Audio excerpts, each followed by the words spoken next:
ایک بار کا واقعہ ہے، ایک بہت پرانا قبرستان تھا۔ قبرستان کے برابر میں ایک چھوٹا سا گاؤں اور فارم تھا۔ فارم کا مالک اکثر باہر رہتا تھا۔ اس نے اپنا فارم ایک ملازم کو سونپا ہوا تھا۔ فارم میں کام اتنا زیادہ ہوا کرتا تھا کہ ملازم کو رات کے 1-2 بج جاتے تھے۔ ایک دن گاؤں میں ایک 70 سالہ بزرگ کا انتقال ہو گیا۔ اس کو جنازے کے بعد دفنا کر گاؤں والے اپنے اپنے گھروں کو لوٹ گئے۔ فارم قبرستان سے بالکل قریب تھا۔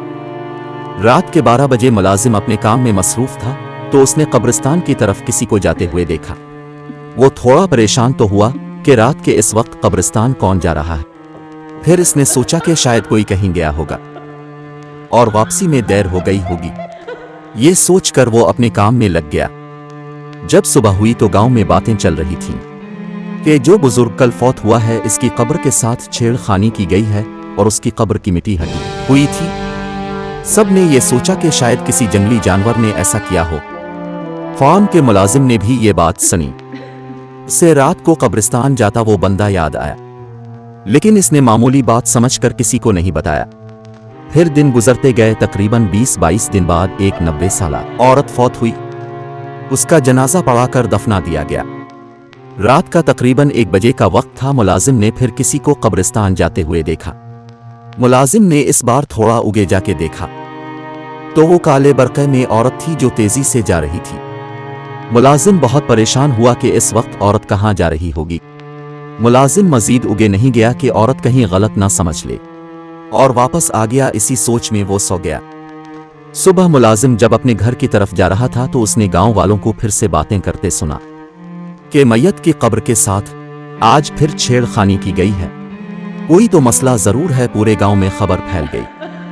کچھ لوگوں نے بولا کہ قبر کھود کر دیکھا جائے کہ مردہ دفن بھی ہے یا نہیں، لیکن وہاں کے بزرگوں نے روک دیا کہ ایسا کرنا ٹھیک نہیں۔ اگے سے اگر ایسا کچھ ہوا تو پھر کوئی حل ڈھونڈیں گے۔ ملازم نے سوچا ہو نہ ہو یہ اسی عورت کا کام ہو سکتا ہے جو مجھے فوتگی کی رات قبرستان جاتے ہوئے دیکھی تھی۔ اس نے عہد کر لیا کہ اگلی بار اس کا پیچھا ضرور کروں گا۔ چند دن بعد پھر سے فوتگی ہو گئی۔ ایک نوجوان انسان ہارٹ اٹیک سے وفات پا گیا۔ اسے بھی جنازے کے بعد دفنا دیا گیا۔ رات کے تقریباً 1:30 بجے کا وقت تھا۔ ملازم اسی عورت کے انتظار میں بیٹھا ہوا تھا کہ اچانک وہ عورت نظر آئی۔ آج بھی کالے برقعے میں تھی اور قبرستان جا رہی تھی۔ ملازم نے سوچا کہ آج پتہ ضرور لگاؤں گا کہ عورت قبرستان کرنے کیا جاتی ہے۔ ملازم اس کے پیچھے چپ چاپ چلنے لگا۔ عورت قبرستان کے قریب پہنچ کے رک گئی تو ملازم ایک جھاڑی کے پیچھے چھپ گیا کہ کہیں عورت دیکھ نہ لے۔ عورت نے ادھر ادھر دیکھا اور پھر چلنے لگی۔ آس پاس کوئی نہیں تھا۔ دور سے کسی کتوں کی بھونکنے کی آوازیں آ رہی تھیں۔ ملازم قبرستان میں داخل ہوا تو اسے ایک دم ڈر لگنے لگا کہ کہیں وہ عورت چڑیل تو نہیں۔ ملازم ہمت کر کے ایک درخت کے پاس چھپ کے آس پاس اس عورت کو ڈھونڈنے لگا کہ دور ایک قبر کے پاس کوئی سایہ نظر آیا۔ ملازم نے غور کیا تو وہی عورت تھی۔ ملازم اب قبروں کے پیچھے چھپ چھپ کر عورت کی طرف بڑھنے لگا۔ ملازم کرتا ہوا بہت احتیاط کے ساتھ جا رہا تھا کہ کہیں وہ دیکھ نہ لے۔ وہ عورت ابھی تک وہیں بیٹھی تھی تو قریب پہنچ کر ملازم ایک دم کھڑا ہوا تو وہاں کوئی نہیں تھا۔ وہ عورت پتہ نہیں کہاں غائب ہو گئی تھی۔ ملازم کو پسینہ اگا اور خوف سے کانپنے لگا کہ ایک دم پیچھے آہٹ ہوئی۔ اس نے موڑ کر دیکھا تو وہی عورت سامنے کھڑی تھی۔ ابھی وہ سنبھلا بھی نہیں تھا کہ اس عورت نے چھری سے اس پر حملہ کر دیا۔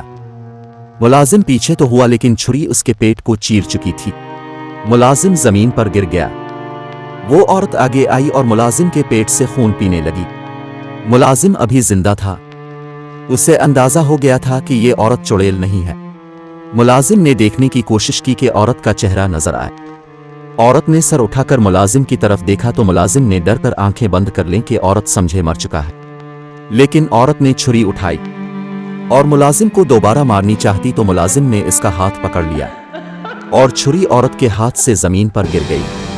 ملازم نے چھری اٹھا کر فوراً عورت پہ وار کیا۔ چھری عورت کے ہاتھ پر لگی اور عورت ایک دم اٹھ کر بھاگی۔ ملازم نے اسے پکڑنے کی کوشش کی لیکن زیادہ خون بہنے کی وجہ سے وہ بے ہوش ہو گیا۔ گاؤں والے قبرستان کی طرف آئے کہ کہیں پھر کسی قبر کے ساتھ چھیڑخانی تو نہیں کی، تو ملازم کی لاش پڑی ہوئی ملی اور ہاتھ میں چھری بھی تھی۔ سب گاؤں والے یہ دیکھ کر خوفزدہ ہو گئے کہ یہ کیسے ہوا۔ کچھ لوگوں کا تو خیال تھا کہ یہ سب ملازم کرتا تھا، کیونکہ لاش اسی قبر کے پاس پڑی تھی اور قبر کی مٹی ہٹی ہوئی تھی۔